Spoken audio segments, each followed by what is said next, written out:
शिक्षा के अधिकार अधिनियम को सफल बनाना है। विद्यालय प्रबंध समिति को अपना कर्तव्य निभाना है।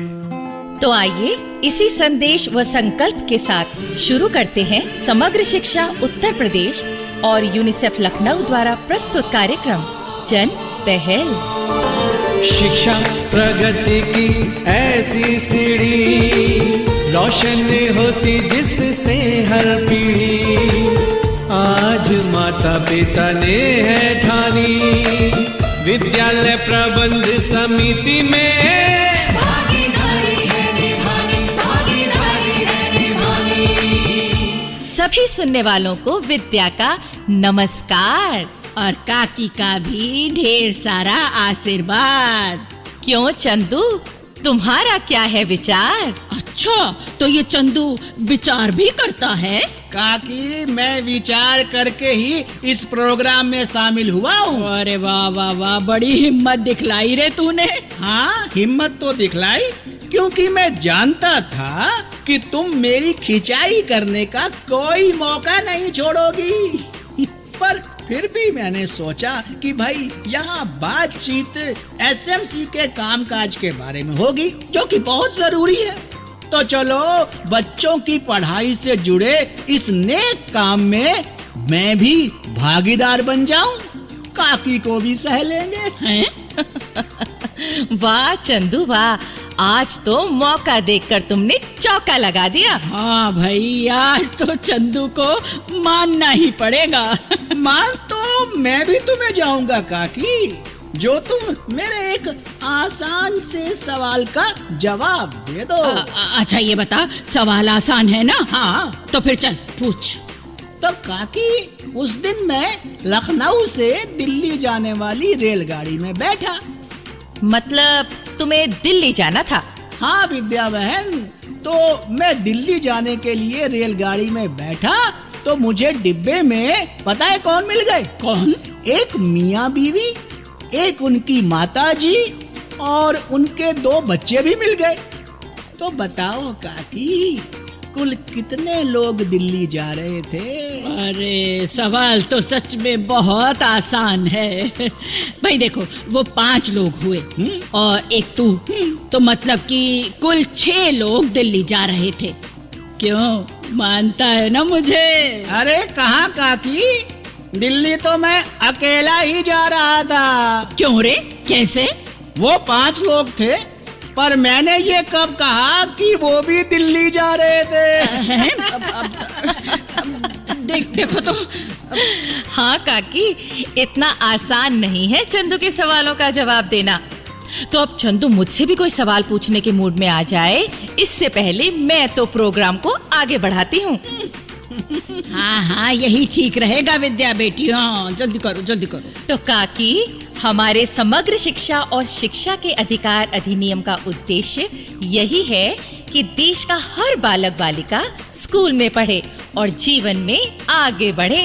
हाँ भाई, 6 से 14 बरस के हर बच्चे को शुरुआती शिक्षा तो जरूर ही मिले। तो इस महान उद्देश्य को पूरा करने के लिए हम सबका योगदान होना चाहिए। और सबसे जरूरी योगदान तो अध्यापकों का होना चाहिए। वाह चंदू, सही पकड़ा तुमने। भाई आज तो तुम चौके पर चौका लगा रहे हो।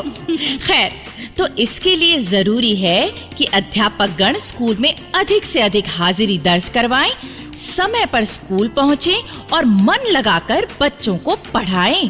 और अध्यापकों के इस कर्तव्य पर एसएमसी के मेंबर ध्यान रखें। हाँ भाई, हम इसी बारे में तो पिछले 1-2 प्रोग्रामों में बात कर रहे हैं। तो चलिए काकी, आज भी इस विषय को आगे बढ़ाते हैं और सुनते हैं ये नाटिका।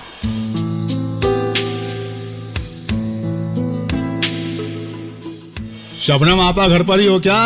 कौन? अरे मनोहर भाई, आइए आइए। सलाम शबनम आपा। सलाम भाई सलाम, आइए इधर बैठिए। अच्छा, तो रमा भी साथ है। आओ बेटी आओ। वो असल में तो रमा बेटी के कारण ही आपके पास आया हूँ मैं। हाँ, मैंने रमा को ही बुलाया था। पर ये कहने लगी बापू तुम भी साथ चलो। आप तो 100 बार हमारे घर आए मनोहर भाई। पर रमा बेटी, तुम अकेले भी तो आ सकती थी। अब ये कहने लगी, बापू शबनम बुआ ने बुलाया है और वो हमारे स्कूल की एसएमसी की मेंबर हैं। पता नहीं क्या बात हो गई। तो मतलब घबरा गई थी हमारी बिटिया। हाँ, तो मैं इसलिए साथ चला आया। पर माफ कीजिए, आपने रमा को कोई... अरे अब ऐसी कोई बात नहीं मनोहर भाई। देखिए, हम एसएमसी वालों की कुछ जिम्मेदारियां हैं जो हमें पूरी करनी होती है, ताकि स्कूल की समस्याएं दूर हो सके और बच्चों की पढ़ाई ठीक ढंग से चल सके। जी हाँ, ये भी बहुत जरूरी है। हाँ, तो इसीलिए हम इस बारे में बच्चों से बातचीत करते हैं और कक्षा की प्रगति के बारे में जानते हैं। तो मैंने सोचा, अपनी रमा तो पड़ोस में ही रहती है, तो इससे बात करके नवी कक्षा के अध्यापकों के पढ़ाने के बारे में जानूं, इसीलिए रमा को बुलाया था। सच आपा, आप एसएमसी वालों का इस प्रकार जरूरी बातों के लिए समय निकालना हमारे बच्चों के हित में ही तो है। चल रमा, बता दे जो आपा पूछती हैं। जी। रमा, तुम्हारी कक्षा में हिंदी, अंग्रेजी, सामाजिक विज्ञान आदि के अध्यापक समय पर कक्षा में आते हैं और पढ़ाने के काम में रुचि लेते हैं? जी हाँ बुआ। अच्छा, ये बताओ, उनका पढ़ाया कक्षा के सब बच्चों को समझ में आ जाता है? हाँ, लेकिन कई बार सबको समझ नहीं आता। तो फिर क्या करते हैं अध्यापक? जिन्हें समझ नहीं आता उन्हें दोबारा बताते हैं, और सामाजिक विज्ञान वाली बहन जी हफ्ते में एक बार टेस्ट भी लेती हैं। अच्छा, अब अध्यापक क्या सभी बच्चों से सवाल पूछते हैं? जी हाँ, पूछते हैं। बढ़िया। और पाठ्यक्रम क्या सभी विषयों का पूरा हो रहा है? जी हाँ, हो रहा है। अच्छा, ये बताओ, क्या कोई अध्यापक कक्षा के समय में इधर उधर की बातें तो नहीं करता रहता?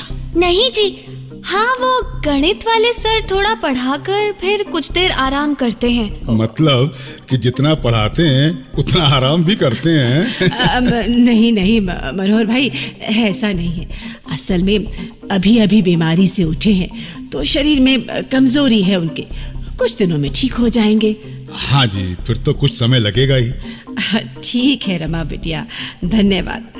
भाई, पढ़ाई में खूब मन लगाओ और हमेशा की तरह अच्छे नंबरों से पास होकर दिखाओ, और ये साबित कर दो कि सरकारी स्कूल में पढ़ने वाले बच्चे पढ़ाई में किसी से कम नहीं है। जी हाँ, जरूर। शबनम आपा, आपने सच में अध्यापकों के बारे में बहुत जरूरी बातें पूछी रमा से। हाँ भाई, कहा तो यही जाता है कि अध्यापकों की हाजिरी और समय की पाबंदी बहुत जरूरी है। एसएमसी को इस पर ध्यान देना चाहिए, लेकिन ये बातें भी तो उनकी हाजिरी जितनी ही जरूरी हैं। अगर कोई अध्यापक किसी तरह की कोई कसर रखता है पढ़ाने में, तो हमें उसका उपाय करना चाहिए। हाँ आपा, बच्चे दिल लगाकर पढ़ें और अध्यापक दिल लगाकर पढ़ाएं, तो फिर पढ़ लिख कर हमारे बच्चे जरूर कुछ कर दिखाएं। हाँ। हर मैदान में जीत कर आए। हाँ।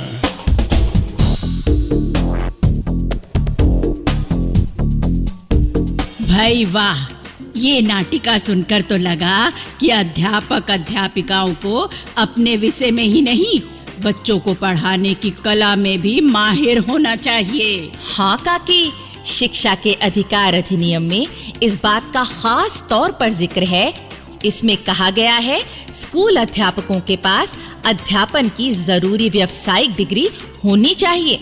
और अगर किसी के पास ना हो तो उसे 5 वर्ष के भीतर ये डिग्री हासिल कर लेनी चाहिए, नहीं तो उसकी नौकरी जा सकती है। भाई, हम तो ये मानते हैं कि अध्यापकों को पढ़ाने का काम एक नौकरी की तरह नहीं करना चाहिए। भाई, पढ़ाना और हर बच्चे को योग्य बनाना उनके जीवन का मकसद होना चाहिए। हाँ काकी, चाहे इसके लिए अतिरिक्त समय देना पड़े या अलग से कुछ प्रयत्न करने पड़े, उन्हें अपना ये फर्ज समझना चाहिए और इसके लिए अपने साथी अध्यापकों के मन में भी प्रेरणा जगानी चाहिए। बिल्कुल। तो भाई बात चली है प्रेरणा जगाने की, तो हम भी सुन लेते हैं ये प्रेरक संदेश। नमस्कार, मेरा नाम श्री डब्बू है। मैं गोवर्धनपुर का रहने वाला हूँ। मेरे ब्लॉक का नाम मझवा है। मैं प्राथमिक विद्यालय का एसएमसी अध्यक्ष हूँ।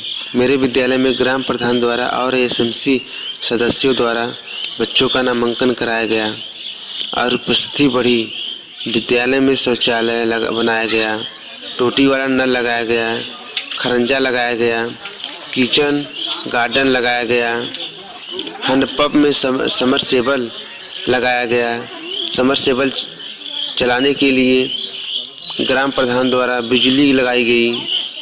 मैं जनपहल प्रोग्राम सुनता हूँ। जिला पर होने वाले बैठक में बराबर जाता हूँ। जो जानकारी हमें मिलती है वो हम सभी को बताते हैं।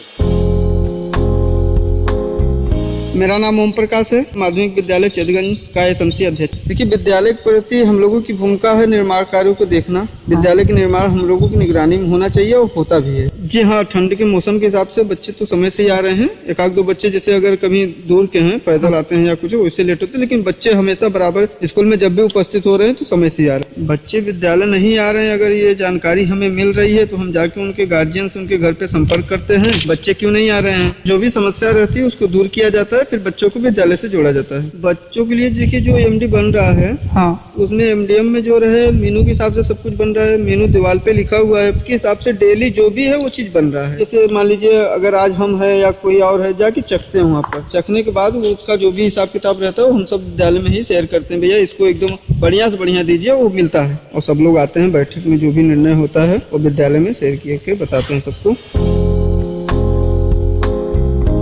अच्छा भाई, बातें तो हो गई सारी, और अब है लोकगीत की बारी। और ये लोकगीत बड़ा ही प्रेरणा वाला है, क्योंकि इसमें अपनी लाडो को पढ़ाने का इरादा दिखाया गया है। अरे मेरी लाडली बेटी, अरे मेरी लाडली बेटी, तो खूब पढ़ाऊंगी। अरे मेरी लाडो तोए डॉक्टर बनाऊंगी। अरे मेरी लाडली बेटी, तो खूब पढ़ाऊंगी।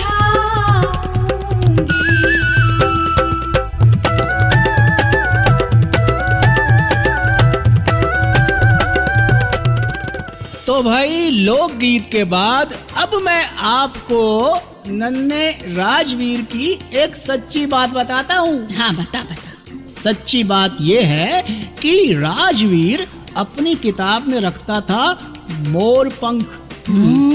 जानती हैं क्यों काकी? हाँ, बताना क्यों। उसे किसी ने कहा था कि इस पंख के चमत्कार से उसे पाठ अपने आप याद हो जाएगा है, और वो इम्तिहान में पास हो जाएगा। अरे, लेकिन इस अंधविश्वास में जरा भी नहीं था दम। राजवीर ने पढ़ाई नहीं की और इम्तिहान में नंबर आए कम। अब इसके बाद राजवीर मन लगाकर पढ़ता है और किसी भी अंधविश्वास पर ना तो वो और ना उसका परिवार विश्वास करता है। अरे बिल्कुल सही किया उन्होंने। क्यों भाई? भाइयों बहनों, अगर आप अपनी बात हम तक पहुंचाना चाहते हैं या विद्यालय प्रबंध समिति के बारे में कोई जानकारी चाहते हैं या कार्यक्रम के बारे में कोई सुझाव देना चाहते हैं तो इस पते पर लिखें। हमारा पता है समग्र शिक्षा उत्तर प्रदेश, सर्व शिक्षा अभियान ऑफिस, विद्या भवन, प्रथम तल, फर्स्ट फ्लोर, निशांतगंज, लखनऊ 226007। तो अब जन पहल के अगले कार्यक्रम तक विद्या और अपनी काकी और अपने चंदू को आज्ञा दीजिए। जय हिंद। शिक्षा प्रगति की ऐसी सीढ़ी, रोशन होती जिससे हर पीढ़ी। आज माता पिता ने है ठानी, विद्यालय प्रबंध समिति में